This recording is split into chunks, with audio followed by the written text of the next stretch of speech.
Imagine that someone has given you a terrible assignment. You must write a single message that has to be understood 10,000 years from now. The stakes could not be higher, because the message is this: do not open this. This will kill you. No clarifications. No follow-up emails. No tech support line for the year 12,025. Just one message drifting across deep time like a sealed bottle in a black ocean. How do you do it? When we write anything today, a will, a diary entry, a text message to a friend, we take something for granted. We assume that the person on the other end is basically like us. They share our language, our symbols, our sense of humor, our fears. The gap between writer and reader is usually hours, days, maybe decades. But 10,000 years is longer than all of recorded human history. It's the distance from you, right now, back to the people who painted aurochs and handprints on the walls of caves. If you try to write for a reader that far away in time, you are writing to a stranger whose world you cannot truly imagine.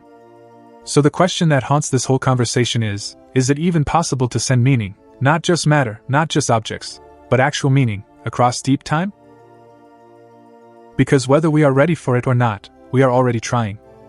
Right now, buried deep below deserts and forests and stretches of seemingly empty land, we are building repositories for nuclear waste. Places like the Waste Isolation Pilot Plant in the United States and the Onkalo Repository in Finland. These are not ordinary storage sites. They are designed to hold materials that will remain dangerous for tens of thousands of years. Longer than any nation has existed. Longer than many languages have even been spoken. The people planning these sites have realized something chilling. It isn't enough to just bury the waste and walk away. We have to leave a warning. We have to somehow communicate to beings in the far future. This place is not treasure, not a tomb, not a monument. It is a trap. Stay away. So, in a real and quite literal sense, we are trying to engineer messages that have to outlive languages, cultures, maybe even our species. That's the project. That's the gamble. In this episode of the Science Audit, I want to walk with you through that gamble. We're going to look at 3 big approaches we've already tried or proposed: nuclear warning markers, time capsules, and so-called universal symbols. We'll ask, have any of them actually worked, even over just a few thousand years? And then we'll audit them, stress test them, against what physics, archaeology, and the study of symbols tell us about how information survives. Underneath all of that is a deeper lens, information itself as a physical structure that has to fight against entropy. Entropy is a word physicists use that can sound abstract or cold, but think of it like this. Take a deck of cards, perfectly ordered by suit and rank. That order is information. Now throw the deck into the air and let the cards scatter. That scattering, the drift from order into randomness, is entropy. The universe, left to itself, loves to shuffle decks. To write to the future, to send a message through deep time, is to build a structure that can withstand the universe's relentless shuffling. We, tiny short-lived creatures, are trying to carve our intentions into a medium made of erosion, earthquakes, and evolving minds. We are small. Our civilizations are fragile. Our institutions come and go in the time it takes a mountain to yawn. And yet, here we are, attempting to inscribe warnings and hopes into the fabric of the earth itself. So before we leap into the future, let's ask a humbler question. Where have we already tried to talk to the future, and how well have those attempts survived even a few thousand years? If you could time travel 10,000 years into the past and look around, you would notice something interesting about what survives. Not the fabrics, not the wooden tools, not the scrolls. What greets you instead are the hard things. Stone. Fired clay. Cave walls. Think of the pyramids at Giza. Enormous stone structures that have watched empires rise and fall like waves on a shore. Or the cuneiform tablets of ancient Mesopotamia, little clay rectangles pressed with wedge-shaped marks, some of them still crisp enough to read after 4,000 years. Or even older, the cave paintings in places like Lascaux and Chauvet. Animals, hands, mysterious shapes. These are accidental and intentional time capsules scattered across the planet. When archaeologists sift through the past, a pattern emerges. Stone and fired clay are champions of endurance. Rock carvings, etched symbols, myths repeated through generations, they outlast papyrus, paper, metal, and certainly digital storage. The carvings on a stone stele can still tell us a king's name. The stories of a culture can echo inside new religions and folklore long after the language that birthed them has vanished. By contrast, most of what you and I generate every day, tweets, videos, photos, entire cloud drives, might as well be scribbles and beach sand compared to a scratched rock. The plastic may survive, the hard drive casings may survive, but without power grids, without compatible readers and codecs and file formats and passwords, the meaning inside them dissolves astonishingly quickly. So when we try to talk to the deep future, our previous track record whispers something humbling in our ear: use stone, use clay, use stories. Or accept that you are whispering into a hurricane. The architects of nuclear warning systems have been listening, in their own way. At the Waste Isolation Pilot Plant, plans have been drawn up for a massive field of markers, an engineered scar on the landscape. Imagine, in a desert plain, a landscape of thorns, jagged black stones rising from the ground at strange angles, like some colossal fossilized forest of spears. Among them, heavy granite monoliths engraved in multiple languages and pictograms, trying to say, "This is not a place of honor. No esteemed deed is commemorated here. Nothing valued is here." At Onkalo, in Finland, the approach is slightly different. Bury the waste deep in stable rocks, seal it, then eventually let memory of the site fade away. But even there, people have debated, do we mark it or not? Is a warning sign safer than silence, or does it act like a lighthouse for curiosity? These projects have sparked an entire subfield with a wonderfully strange name: nuclear semiotics. Semiotics is just the study of signs and how they get their meaning. It asks, how does a skull and crossbones come to mean poison? Why does a red octagon mean stop? What makes a symbol speak to you at all? To tackle nuclear semiotics, teams have been assembled that look like the cast of an impossibly ambitious movie. Physicists who understand half-lives and radiation. Geologists who know what rocks will survive glaciations. Linguists who study how languages evolve and die. Anthropologists and semioticians who think about symbols and myths. Artists who can shape terror or awe using only forms and textures. Together, they try to imagine a future mind standing in front of a marker system. Not a modern human with a Geiger counter, but perhaps a post-collapse farmer, or someone from a very different culture, or something that is not even human as we know it.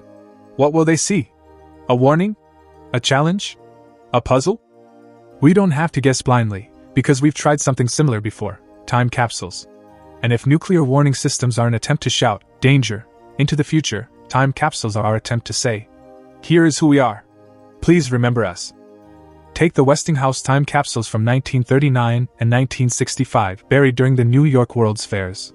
They were carefully engineered, metal alloys chosen to resist corrosion, filled with microfilm, books, artifacts, even seeds. Instructions were written, coordinates recorded, ceremonies held.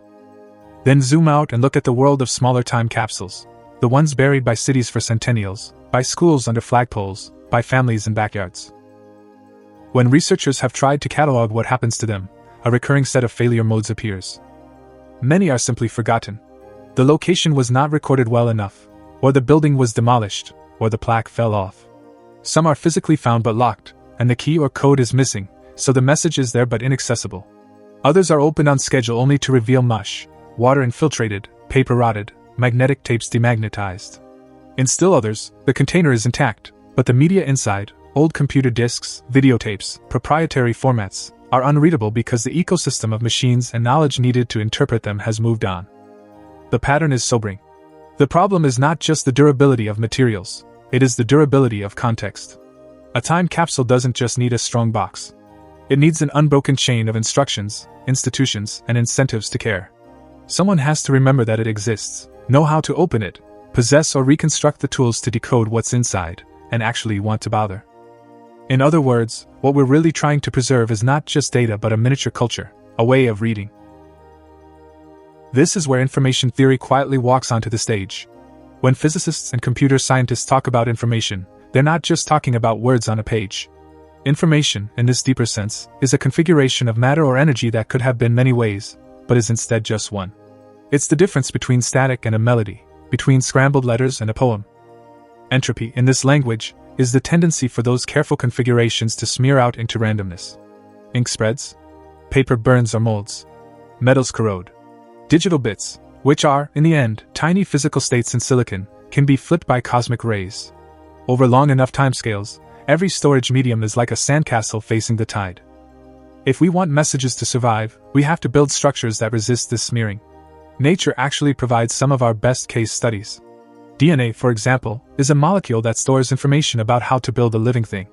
It's staggeringly robust when copied and maintained inside an unbroken lineage of organisms. We have DNA fragments from mammoths that died tens of thousands of years ago. Fossils, too, are a kind of deep time record. Not a deliberate one, but a record of shape, of structure, frozen in stone. One of the tricks both nature and human engineers use is redundancy.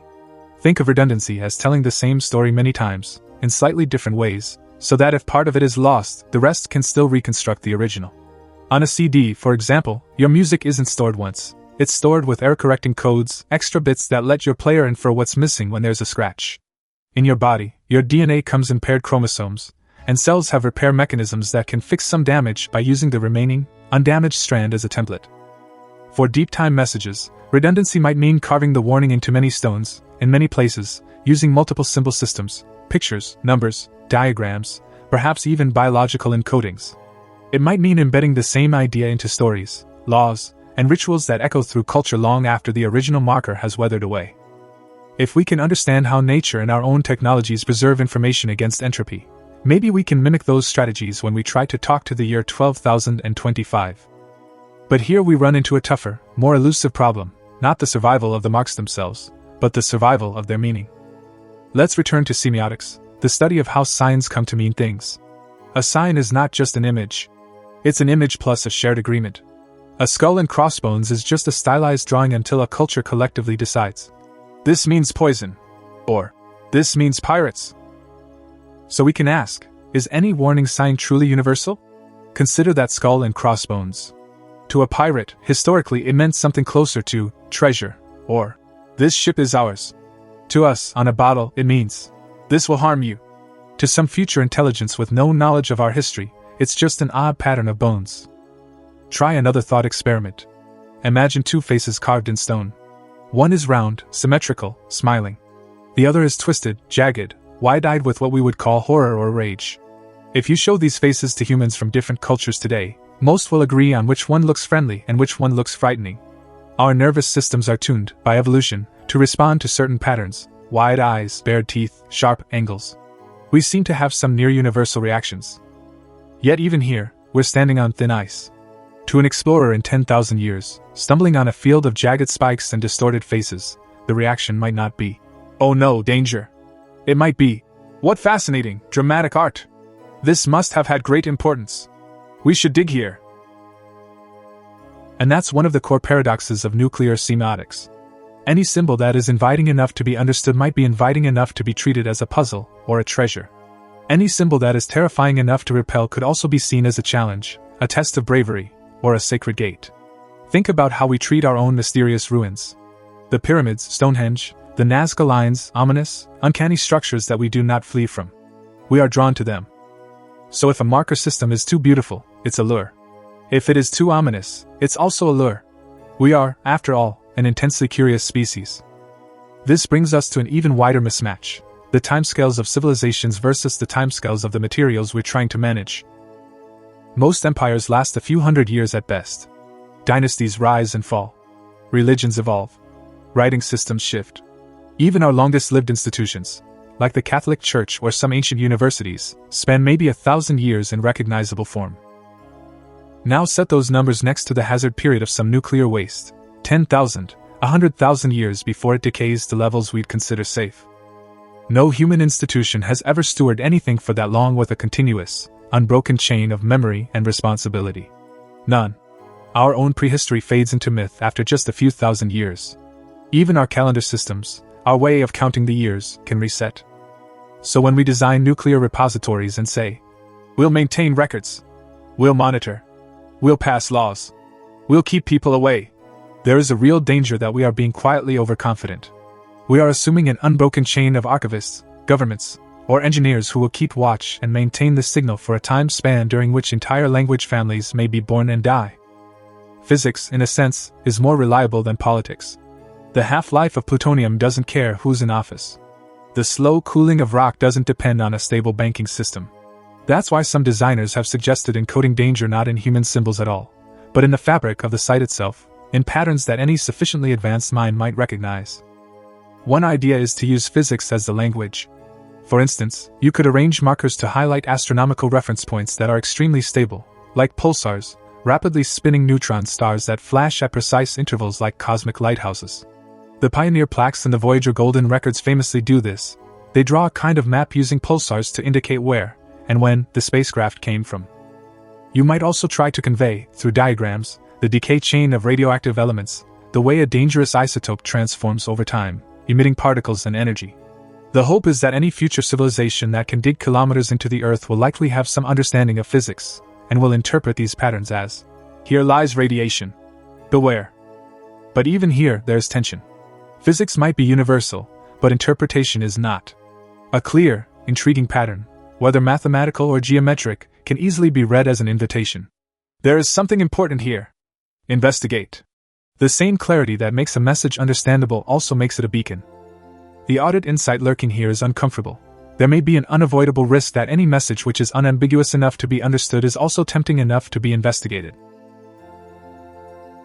If that sounds like a plot from science fiction, it's because storytellers have been wrestling with it for decades. The curiosity trap is a dark scenario that shows up in speculative fiction and in the internal debates of nuclear waste planners.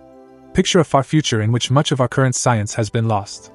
Explorers find a vast, ominous structure in the desert, covered in strange symbols and towering stones. They don't run. They treat it as we treat the pyramids, a riddle from the ancients. They dig, and in doing so, they expose themselves to the very danger we were trying to hide. Another strategy says, don't rely on stone alone. Embed the warning into myth, into taboo. Tell stories that turn the repository site into a haunted place, a cursed valley, a forbidden mountain.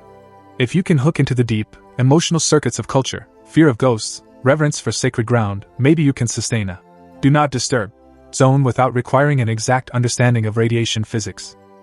But myths mutate. A place that is taboo in one era can become a pilgrimage site in another. Forbidden fruits are often the most tempting. Just as easily as a story can say, "Never go here," a later culture can retell it as, "Only the bravest, holiest, or most worthy may enter here." The warning flips into a lure. Language, too, is slippery over long spans of time. We know this because we are on the receiving end of the process. There are inscriptions from the Bronze Age written in scripts we cannot fully read, like Linear A. We can see the marks. We can date the stone. But the code that linked those marks to meaning is gone. If we carve danger, radiation, in English, Mandarin, Arabic, and Spanish on a monolith, those languages may be as opaque to a person in the year 12,025 as Sumerian is to most of us today. All of this suggests that we are trying to do something evolution has not really prepared any species to do, to carefully avoid information, to create zones of deliberate ignorance. Organisms, generally, are shaped to seek information about food, mates, threats. Curiosity is a survival advantage. To say to the future, "Whatever you do, do not learn more about this thing," is swimming upstream against the deep current of exploration. So where does that leave us? Are we doomed to either be ignored or, worse, to have our warnings interpreted as invitations? At the frontier of this problem, people have proposed radical ideas that blur the line between engineering, biology, and anthropology. One concept is biological encoding. Instead of just carving stones, could we engineer organisms that carry warning patterns in their DNA? Maybe long-lived trees whose growth rings encode a repeating sequence associated with danger, accompanied by cultural taboos around cutting them. Or bacteria that glow or change color in the presence of radiation, serving as living warning beacons. DNA, after all, is nature's deep-time information system. But even here, we must be honest, DNA is robust over tens of thousands of years in fossils, not hundreds of thousands, and it usually survives because of very specific environmental conditions. Engineering an organism to persist and broadcast a message for 10,000 years is as much a bet on ecology and climate as it is on genetics. Another idea is to design self-enforcing taboos. Rather than expecting future people to remember a specific story, you try to shape a pattern of rituals and social norms that keep a place off-limits. For example, you might enshrine the site as a place of ancestors who must never be disturbed, or as a location that brings bad luck to those who dig. The content of the taboo might drift, but the behavior, avoidance, could persist. Then there are ultra-durable physical codes. Could we use geological formations themselves as part of the signal? For instance, constructing markers whose alignment with certain stars or the position of the sun at solstices creates an eerie, unnatural pattern that says, "This arrangement is intentional, approach with caution." Or encoding the warning on the moon, where erosion is slow and there is no atmosphere to corrode metals. Yet a message on the moon presumes that a future civilization capable of going there is also capable of understanding radiation, again shifting us toward an assumption of scientific continuity. Each of these frontier ideas reveals its own limits. Biological encodings lean on speculative biotech and uncertain ecosystems. Taboos rely on cultures we cannot control. Geological structures are only as good as the tectonic quiet around them. They are all hybrids, partly clever engineering, partly long bets on what kinds of minds and societies will exist in the deep future. And that, perhaps, is the heart of the unease here. When we try to talk to the year 12,025, we are not just sending information through time. We are projecting a guess about who will be there to receive it. If you zoom out now, past the specific engineering details, a different picture comes into focus, one that has as much to do with us, in this moment, as it does with anyone yet to come. We may be, as far as we currently know, the first species on Earth that has consciously tried to engineer meaning across geological time. Other creatures leave traces, shell mounds, coral reefs, oxygen atmospheres, but they are not intentional messages. Our attempt to warn the future about nuclear waste is one of the first times we have said, in effect, "We know this hazard will outlive our governments, our moral systems, possibly even our languages, and we accept responsibility for communicating that fact." In doing so, we're making a confession. We have created materials and technologies that operate on timescales far longer than the systems we rely on to manage them. A fuel rod is dangerous for millennia. A policy is revised every few years. An election flips power every few years again. There is a deep cognitive gap between our everyday time horizons, news cycles, quarterly reports, careers, lifetimes, and the physical timescales of the technologies that define our epoch. So when we ask, can we warn the year 12,025? We're also asking, can we expand our sense of responsibility beyond the horizon of our own lives? Beyond the comfort zone of our institutions? Some thinkers use the phrase, deep time responsibility. It's the idea that our moral circle shouldn't just extend to people far away in space, but to people far away in time. To think in deep time is to adopt half-lives instead of headlines as your unit of concern. This may sound abstract until you bring it down to the personal scale. Your energy use today, the political pressures you support or ignore around nuclear waste, the technologies you champion or resist, these things become sedimentary layers in the story of the planet. They shape what kinds of materials, structures, and climatic conditions someone in the year 12,025 will be born into. From this perspective, perhaps the most reliable message we can send to the deep future is not a sentence carved in stone, but a changed trajectory of the Earth itself. Less waste, more resilience. A world where, even if all records are lost, the risks we left behind are fewer, more manageable. The safest nuclear warning sign is not a clever monument. It is the absence of accumulating, long-lived waste in the first place. That doesn't mean messages are pointless. It means that every repository, every marker, is only one layer of the communication. Another layer is the climate we leave, the biodiversity we protect or extinguish, the degree to which we smooth or sharpen the jaggedness of the world our descendants will inherit. When we talk about entropy, it's tempting to sink into despair. After all, no message is truly permanent. Even stars will eventually burn out. Theories in physics suggest that, on fantastically long timescales, even protons might decay, erasing the last stubborn relics of structure. If you follow that line of thinking all the way to its end, everything dissolves into a thin, cold mist of energy. But deep time communication is not about chasing immortality. It is about probability. We can never guarantee that a message will survive, be found, and be correctly understood. What we can do is stack the odds. We can copy the message, distribute it widely in different forms, embed it in stone, in law, in story. We can design repositories that are physically hard to dig into accidentally. We can avoid the most naive assumptions about linear cultural progress. Information, in this probabilistic sense, is like a flame carried through a windy night. You can't stop the wind. But you can shield the flame with your hands, pass it from person to person, light many candles from it so that when some gutter out, others remain. Deep time communication, then, is not about certainty, it's about humility. It's about acknowledging that the universe will eventually win its battle for randomness, but also affirming that, on the timescales that matter most to human flourishing, we can shift the odds in favor of understanding over ignorance, safety over repetition of our worst mistakes. And once we've learned how extraordinarily hard it is to warn the future about dangers, once we've wrestled with the physics, the myths, the failure modes, another thought naturally arises. If we can, even imperfectly, carve warnings into the world, can we also carve invitations? Not just, do not open, this will kill you. But, here is what we have learned. Here is what we loved. Here is how we tried to be better. The same tools we use to deter curiosity might be used, one day, to guide it. We might build archives of knowledge that are designed to be rediscovered, enduring libraries that hold not just stories of our mistakes but the physics, biology, and ethics that helped us navigate them. We might send probes into space, our descendants of Voyager, with messages that say, "This is what a thinking species looks like on a small blue planet in a quiet spiral arm." If a mysterious warning from a lost civilization were waiting for us on Mars, or on a moon of Jupiter, how would we recognize it? Would we see it as a warning at all, or as the greatest archaeological treasure of all time? In our excitement to learn, would we repeat the curiosity trap our own nuclear semioticians fear? So we come back, at last, to you. If you could send one idea 10,000 years ahead, and you knew it might be the only sentence from our age that survives intact, what would be worth carving into the world? Not just as a clever riddle, but as a gift or a guardrail to beings who will never know your name.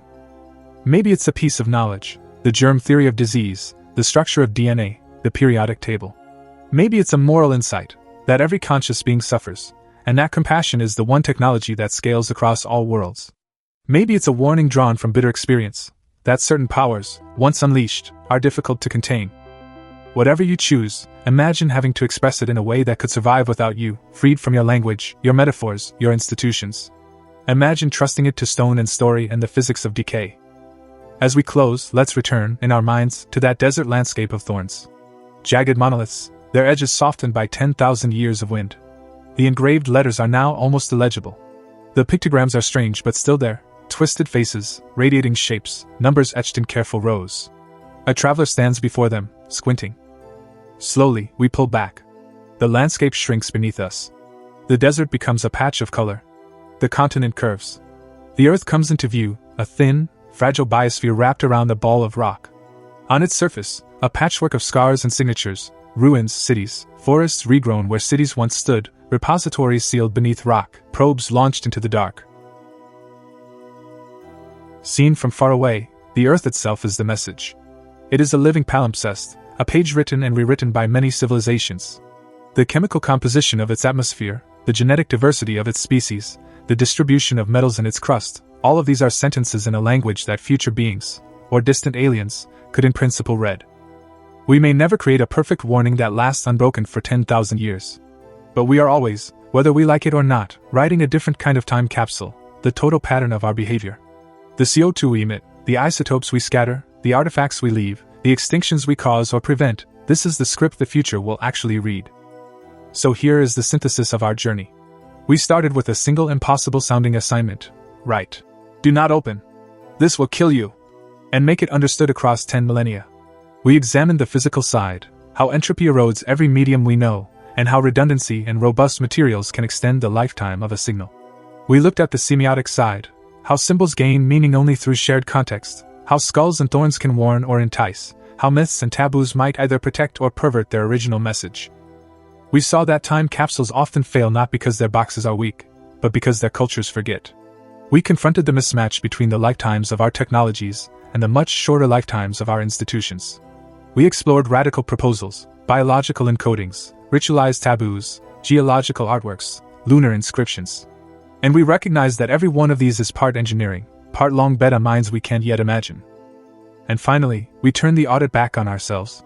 Deep time messaging is a mirror that shows us who we are, creatures thinking at the scale of years, wielding tools that echo for millennia.